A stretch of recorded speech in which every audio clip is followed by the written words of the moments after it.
नमस्कार, IBC 24 देख रहे हैं आप और मैं हूं आपके साथ छाया चौधरी। आप देख रहे हैं हमारी खास पेशकश अतुल्य कुंभ। महाकुंभ में आने वाले श्रद्धालुओं के स्वागत सत्कार के लिए प्रयागराज में शाही तैयारियां की जा रही हैं। घाटों को सजाया जा रहा है, तो वहीं श्रद्धालुओं के राजसी ठाठ के साथ ठहरने की व्यवस्थाएं भी की जा रही है। इसके लिए प्रयागराज में टेंट सिटी का निर्माण किया जा रहा है। और क्या है इस टेंट सिटी की खासियत, इस रिपोर्ट में आपको दिखाते हैं।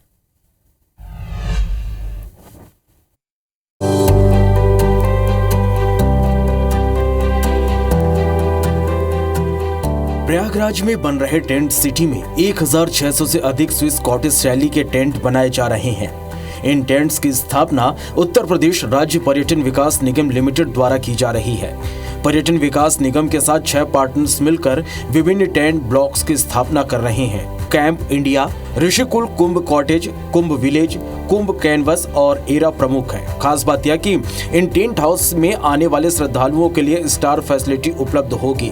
अटैच्ड लेट बाथ के साथ लिविंग रूम, 24 घंटे गर्म पानी की सुविधा और डॉर्मेट्री भी रहेगी। टेंट हाउस प्रीमियम और लग्जरी 2 कैटेगरी में उपलब्ध है। यहाँ पूरे दिन पूरे हॉस्पिटैलिटी के साथ मेहमानों को CCTV की सुरक्षा मिलेगी। विला टेंट के मेहमानों को अतिरिक्त रूम से एक अलग आरामदायक बैठने का क्षेत्र और टेलीविजन का आनंद भी मिलेगा। इसके अलावा टेंट सिटी में प्राथमिक चिकित्सा सुविधाएं और 24 घंटे आपातकालीन सहायता भी होगी। 1600 टेंट की एक वृहद टेंट सिटी ला रहे हैं, जिसमें काफ़ी प्रीमियम टेंट्स लगे हैं और सबको सारी फैसिलिटीज़ वहाँ पर अवेल होंगी। और जो कुंभ विलेज बना है उसी के अंतर्गत, उसमें तो हम लोगों ने कैटरिंग के लिए ताज होटल को भी करा है। इससे देश विदेश से और विदेश से काफ़ी दूर से लोग आने वाले जो सैलानी हैं वो अपनी जर्नी को ईजिली प्लान कर सकते हैं और आकर के टेंट में रुक करके अपना जो भी सनातन धर्म से जुड़ा है, अपना जो आस्था है उसको निभा करके फिर जा सकते हैं।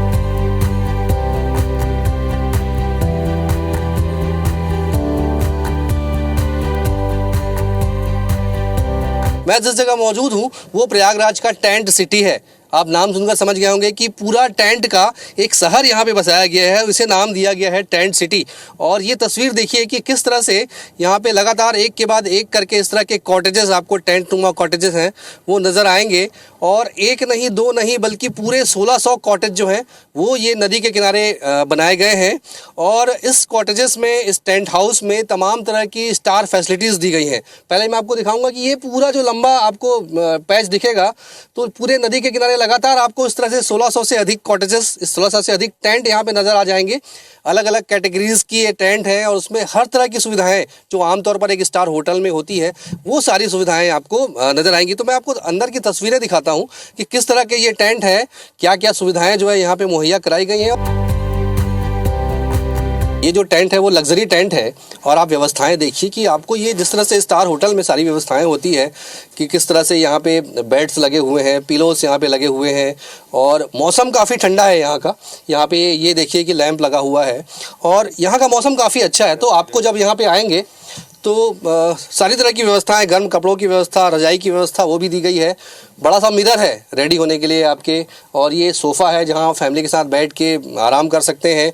और जब हम किसी होटल्स में जाते हैं तो सबसे पहले हमारा ध्यान होता है कि हाइजीनिक वॉशरूम है कि नहीं है। तो वो भी तस्वीरें आपको दिखाऊंगा कि टेंट में किस तरह की व्यवस्थाएं की गई है। कैमरा पर्सन को एक बार दिखाइए वो तस्वीर कि पूरा का पूरा होटल जो है वो आपको इस टेंट में नज़र आएगा कि क्या कुछ VIP व्यवस्थाएं जो है वो यहाँ पे की गई हैं। और यहाँ का जो वॉशरूम है ये देखकर भी आपको बड़ा मज़ा आएगा कि ये देखिए कि किस तरह से इस टेंट में, आप कल्पना कीजिए कि कितना बढ़िया यहाँ पे व्यवस्था किया गया है, कितना बढ़िया यहाँ पे इंतज़ाम किया गया है। ये ऐसा वॉशरूम, यहाँ पे शावर्स लगे हुए हैं और यहाँ का मौसम काफ़ी ठंडा है, तो उसको देखते हुए गर्म पानी की, चाय कॉफ़ी की व्यवस्था भी यहाँ पे की गई है। तो वो भी आप इसका मज़ा ले सकते हैं। अगर आपको स्टडी करनी है, स्टडी टेबल यहाँ पे मौजूद है।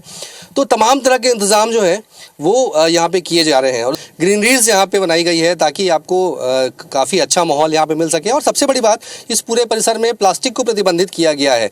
तो ये एक अच्छा मैसेज देने की कोशिश जो है यहाँ पे की गई है। और ये देखिए पूरा आपको मैं लॉन्ग व्यू दिखा रहा हूँ कि किस तरह से ये सारे टेंट्स बने हुए हैं और किस तरह से लोग, अभी तो चूंकि मेला शुरू नहीं हुआ है और जब यहाँ पे श्रद्धालु पहुँचेंगे तो किस तरह से यहाँ पे रौनक रहने वाली है इसका आप अंदाज़ा लगा सकते हैं। तो तमाम तरह की व्यवस्थाएं जो है यहाँ पे की जा रही हैं। और इसकी कैपेसिटी की बात करूँ, 1600 कॉटेजेस में लगभग 4000 से अधिक लोग यहाँ पे रह सकते हैं। और आपकी सुविधा के लिए 24 घंटे यहाँ पे कर्मचारी मौजूद रहेंगे, पुलिस की टीम यहाँ पे मौजूद रहेगी। तो आप बेहद सुरक्षित और बेहद स्वच्छ माहौल में महाकुंभ के दर्शन कर सकेंगे। कैमरामैन अजय गुर्जर के साथ अविनाश पाठक, IBC24 प्रयागराज। तो महाकुंभ में आस्था की डुबकी लगाने के लिए आए और इस मंदिर नहीं आए तो आपका पुण्य निष्फल माना जाता है। यही पहली बार सनातन की शिक्षा दी गई थी। यहीं पर ब्रह्मा ने सृष्टि को रचा था। पूरे भारत में एक साथ 2 शिवलिंग यहीं पर विद्यमान हैं। यहीं पर मुगल आक्रांता औरंगजेब ने तलवार से हमला किया था और आज IBC24 की टीम इस मंदिर में पहुंची। इसका जिक्र पुराणों में भी है। स्कंद पुराण से लेकर मत्स्य पुराण तक इस मंदिर का चित्र उल्लेख है। देखिए इस रिपोर्ट में।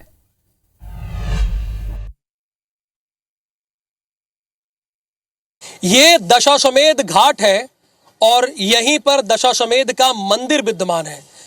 प्राचीन ग्रंथों में, पुराणों में इस मंदिर की क्या मान्यता है? कहते ये हैं कि यहाँ पर सृष्टि की रचना ब्रह्मा जी ने की थी और यहीं पर मुगल आक्रांता औरंगजेब ने मंदिर पर प्रहार किया था। तो चलिए जानते हैं। और साथ ही यहीं पर पहली बार सनातन की शिक्षा भी दी गई थी। तो चलिए मेरे साथ दशाश्वमेध घाट से दशाश्वमेध मंदिर और जानते हैं इसकी क्या है मान्यता।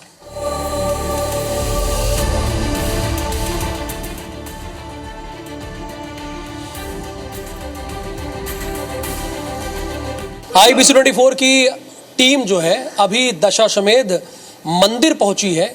इस मंदिर की क्या मान्यता है और ये कितनी पुरानी मंदिर है और यहाँ पर मुगल शासकों ने क्या किया था वो भी आपको बताएंगे। हमारे साथ मुख्य पुजारी यहाँ के हमारे साथ जुड़े हुए हैं। पहली मर्तबा देख रहा हूँ कि 2 शिवलिंग यहाँ पर हमको दिखाई दे रहे। इसका क्या मतलब है? हिंदुस्तान के अंदर सिर्फ यही एक जगह जहाँ के 2 शिव हैं।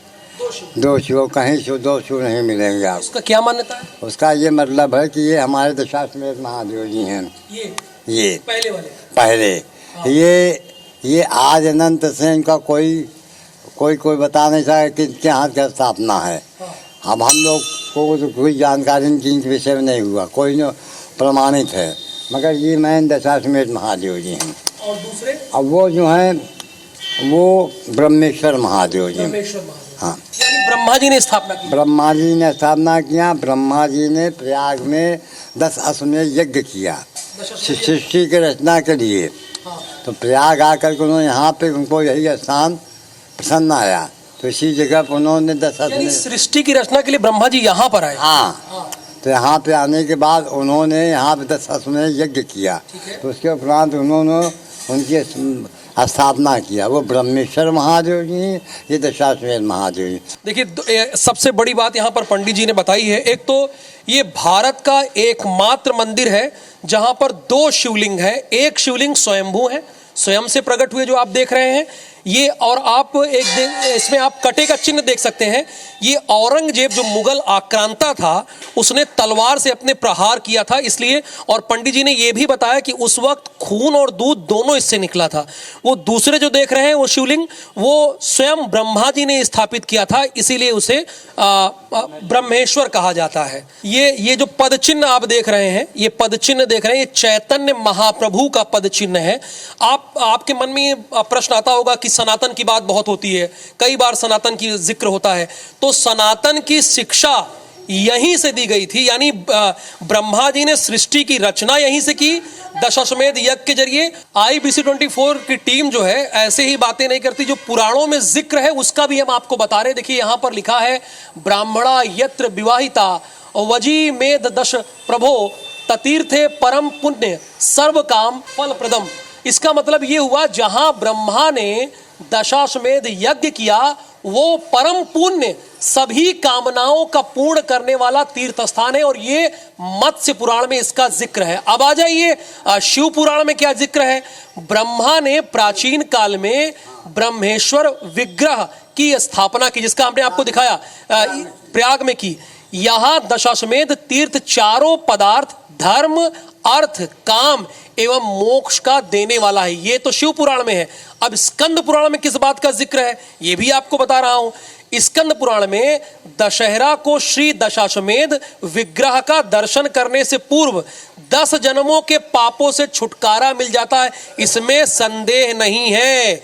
ये स्कंद पुराण में है। देवताओं ने भगवान विष्णु से कहा यह दशाश्वमेध स्थान पृथ्वी में श्रेष्ठ, पुण्य बढ़ाने वाला तथा भक्ति मुक्ति देने वाला हो। भगवान विष्णु ने कहा ऐसा ही हो, भगवान विष्णु ने कहा कि ऐसा ही होगा। उन्होंने इस बात का जिक्र किया और ये देखिए मत्स्य पुराण में इसका जिक्र है, आप उठाकर देख लीजिएगा, आपको ये मिलेगा। होम तप दान जप स्वाध्याय एवं पूजन श्रद्धा पूर्वक जो भक्त करता है वह ब्रह्मा लोक में वास करता है। ये किस में लिखा है? ये मत्स्य में लिखा है ना, मत्स्य पुराण में। यानी अगर आप प्रयाग आए हैं, और यहाँ नहीं आते हैं, दशाश्वमेध मंदिर नहीं आते हैं, तो आपको पुण्य वो नहीं मिलेगा, पूरा पुण्य नहीं मिलेगा, पूरा पुण्य नहीं मिलेगा। दशाश्वमेध मंदिर के बारे में आपने IBC 24 के जरिए जाना कि इसकी क्या मान्यता है और क्या महत्व है। ऐसी ही दिलचस्प स्टोरियों के लिए जो पौराणिक हैं, जो पुराणों में दर्ज हैं, उसको जानने के लिए IBC 24 के साथ आप जुड़े रहिए। कैमरा पर्सन अजय गुर्जर के साथ राहुल सौमित्र, प्रयागराज। तो ये तो मान्यता आपने जान ली। अब महाकुंभ के लिए इधर पूरी अयोध्या को सजाया जा रहा है। चौक से लेकर चौराहों तक, दीवारों पर सभी जगह आपको महाकुंभ की छटा ही देखने को मिलेगी। कुंभ में आप आएंगे तो सभी जगह कुंभ, धर्म और आध्यात्म से जुड़ी सजावट पाएंगे। देखिए संदीप तिवारी की रिपोर्ट।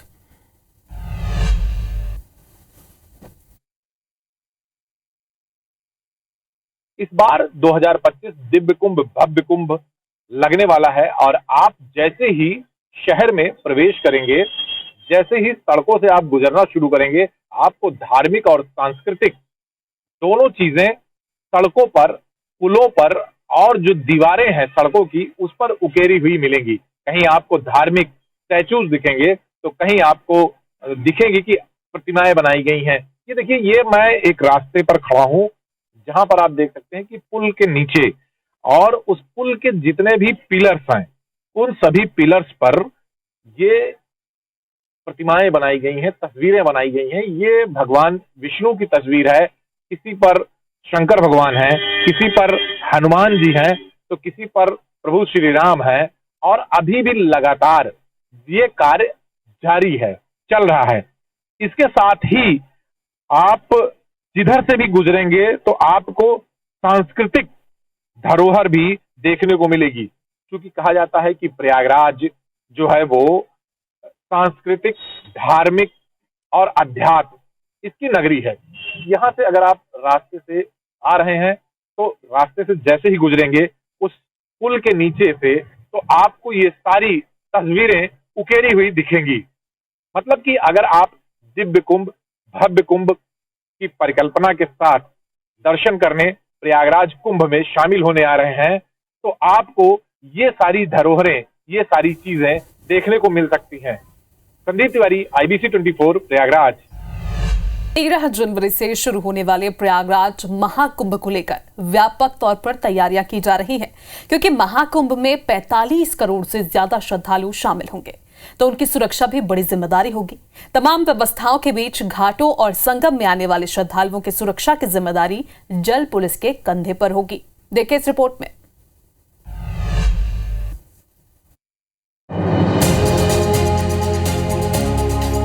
तेरह जनवरी से प्रयागराज में महाकुंभ की शुरुआत होगी। 1.5 महीने तक चलने वाले पूर्ण महाकुंभ में 45 करोड़ से ज्यादा श्रद्धालु शामिल होने वाले हैं। तकरीबन इतने ही लोग संगम में डुबकियां भी लगाएंगे। ऐसे में कोई अनहोनी न हो, इसके लिए घाटों और संगम में आने वाले श्रद्धालुओं की सुरक्षा के भी पुख्ता इंतजाम किए जा रहे हैं। श्रद्धालुओं की सुरक्षा की पूरी जिम्मेदारी जल पुलिस के कंधे पर होगी। अनुमान के मुताबिक आम दिनों में संगम तक 1000 से ज्यादा नावों का परिचालन होता है, लेकिन महाकुंभ शुरू होते ही संगम तक 2000 से ज्यादा नाव और पहुंचने वाले हैं। इस लिहाज से कुंभ मेले के दौरान 3000 से ज्यादा नावों का परिचालन होगा। ऐसे में इनकी सुरक्षा पूरी तरह से जल पुलिस करेगी। मैं इस समय जल पुलिस के काउंटर पे मौजूद हूँ और यहाँ से जो जितने क्रूज़ है वो यहाँ पे रवाना होते हैं। जो प्राइवेट जो नौका है वो भी इस जगह से रवाना होती है। इसके अलावा जो रेलवे के जो यार्ड बनाए गए हैं जहाँ से स्पेशल जो क्रूज़ है वो यहाँ से रवाना किया जाता है, तो वो सारी तस्वीरें भी आपको हम दिखाएंगे, जानकारी भी आपको देंगे कि क्या कुछ व्यवस्थाएं यहाँ पे की गई है। लेकिन पहले आपको बता दूं कि आम दिनों में प्रयागराज में लगभग 1000 से अधिक नौकाएं यहाँ पे चलती हैं, लेकिन जो कि 20 दिन के बाद जो महाकुंभ शुरू होने वाला है उसमें लगभग 2000 से अधिक नावें यहाँ पे पहुँचने वाली हैं। 3000 से अधिक नौकाओं का यहाँ पे परिचालन होगा और उसको लेकर ताकि कहीं कुछ दिक्कतें ना हो, सावधानियां बरती जाए, हादसों की आशंका ना रहे। अगर कुछ हादसा होता है तो त्वरित तौर पर मदद की जाए। इन तमाम तैयारियों को लेकर यहाँ पे खास व्यवस्था की गई है। किस किस तरह के नाव हैं, किस तरह के बोट्स हैं, ये भी मैं आपको दिखाऊंगा। रेट्स क्या क्या हैं ये भी आपको बताऊंगा। फिलहाल मैं जिस जगह पे मौजूद हूँ वो रेलवे का यार्ड है और रेलवे के लिए, रेलवे के अधिकारियों के लिए ये पूरा यार्ड बनाया गया है। और यहाँ से ये देखिए VIP ये शिप है और इसमें आमतौर पर जो रेलवे के जो अधिकारी होते हैं वो यहाँ पे आते हैं। VIPs के लिए जो है यहाँ पे व्यवस्था की गई है। कैमरा पर्सन कहूँगा कि एक बार वो अंदर की तस्वीरें दिखाएं कि क्या कुछ व्यवस्थाएं यहाँ पे की गई हैं, किस तरह से आप इसमें बैठकर संगम तक पहुँच सकते हैं, स्नान कर सकते हैं। तो ये यहाँ पे व्यवस्था की गई है। यहाँ एक चेंजिंग रूम है और ये देखिए यहाँ पे बैठकर आप नौका विहार कर सकते हैं। यहाँ चेंजिंग रूम है जहाँ पे आप चेंज कर सकते हैं। इसके अलावा जो मेंबर्स हैं मैं उनसे और बातचीत करूँगा कि क्या कुछ है। ये बताइए, बड़ा VIP टाइप का लग रहा है देखकर, क्या कुछ खास है इसमें, ये बताइए मुझे। इसमें खास यही है कि आदमी इसमें आते इंजॉय करने, क्वालिटी भी है, बोट है। अच्छा, कितनी कैपेसिटी है इसमें, कितने लोग बैठ सकते हैं? 11 लोग, कम से कम 11। अभी ये बताइए, इस तमाम जगह पे अभी कितने बोट वर्तमान में चल रहे हैं, आने वाले समय में और कितने चलेंगे? अभी तो हजारों की संख्या है, आने वाले समय में और संख्या कितनी बढ़ेगी? आप मुझे बता दें कि 2000 के आसपास और बढ़ेंगे। 2-3 हजार मान लीजिए। कोई बाहर से श्रद्धालु आता है तो कितने कितने रेट में क्या क्या सुविधा वाले मिल जाते हैं, ये बताइए। 60 रुपये है, यहाँ किला घाट से 60 रुपये है और सरस्वती घाट से कुछ और है, गऊ घाट से कुछ और रेट है। जितना दूर उतना रेट। जितनी दूरी आप तय करेंगे नाव का किराया उतना होगा। अच्छा, जैसे कोई VIP टाइप का ये हम बुक करना चाहते हैं तो आमतौर पे क्या रेट रहता होगा? ये बोट क्लब से बोट वो मिलेगा, उसमें वही 2000 कम से कम, 2000 अधिकतम 2000। किला घाट में जल पुलिस का कैंप बना हुआ है जहां से घाटों से लेकर संगम तक की पूरी मॉनिटरिंग होगी। जल पुलिस के 24 बोट पूरे समय पेट्रोलिंग करेंगे। जल पुलिस के 500 से ज्यादा जवान इसमें पेट्रोलिंग करेंगे। किसी तरह की आपात स्थिति में इन बोट्स के जरिए फौरी तौर पर सुविधा मुहैया कराई जाएगी। तो प्रयागराज में जल पुलिस ने भी खास तौर पर खासी व्यवस्थाएं की है आपके स्वागत के लिए, आपकी सुरक्षा के लिए।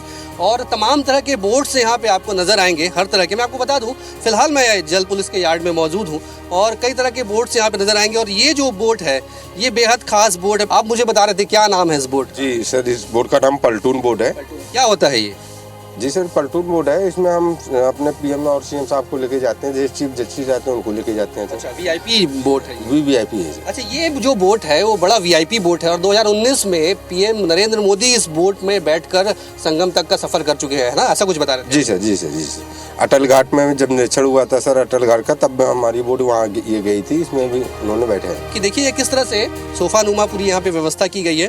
VIP पूरा ये बोट है और यहाँ से ये पूरा क्रूज कंट्रोल होता है। और ये इतने लगभग कितने लोगों की कैपेसिटी है? आप यहाँ पे आइए, कितने लोग बैठ सकते हैं? सर 10 से 12 लोग बैठ सकते हैं। 10 से 12 लोग। जी सर, 10 से 12 लोग इस जगह पे बैठ सकते हैं और VIPs के लिए ये बोट है। PM नरेंद्र मोदी इसी बोट से आगे संगम तक का सफर ये कर चुके हैं। और पूरे जल पुलिस की बात करें तो लगभग 24 बोट्स यहाँ पे संचालित हो रहे हैं और तरह तरह के हैं, छोटे बड़े हर तरह के, और तमाम तरह की सुविधाएं हैं। और बार बार ये बताने का मकसद ये है कि जल पुलिस किस तरह से आपकी सेवा के लिए तत्पर है, आपकी सुरक्षा के लिए तत्पर है। इतना ही नहीं, घाट में आम से लेकर खास तक कई तरह के बोट्स भी मौजूद हैं जिसमें विशिष्ट मेहमानों के बैठने के लिए सोफे लगे हुए हैं। बोट्स में चेंजिंग रूम भी है जहां संगम में स्नान करने के बाद चेंज करने की सुविधा है। ऐसे बोट्स भी हैं जिसमें PM मोदी ने खुद संगम तक का सफर किया है। आपको बता दें कि मेले के दौरान 60 रुपए से लेकर 2000 रुपए तक के किराए में बोट उपलब्ध होंगे। अविनाश पाठक, IBC 24, प्रयागराज। तो महाकुंभ को सिर्फ 15 दिन ही बाकी हैं और सुरक्षा की दृष्टि से अगर बात की जाए तो चाक चौबंद व्यवस्थाएं हैं और IBC 24 भी महा कवरेज कर रहा है। इसीलिए महाकुंभ की हर एक जानकारी जानने के लिए देखते रहिए IBC 24। नमस्कार।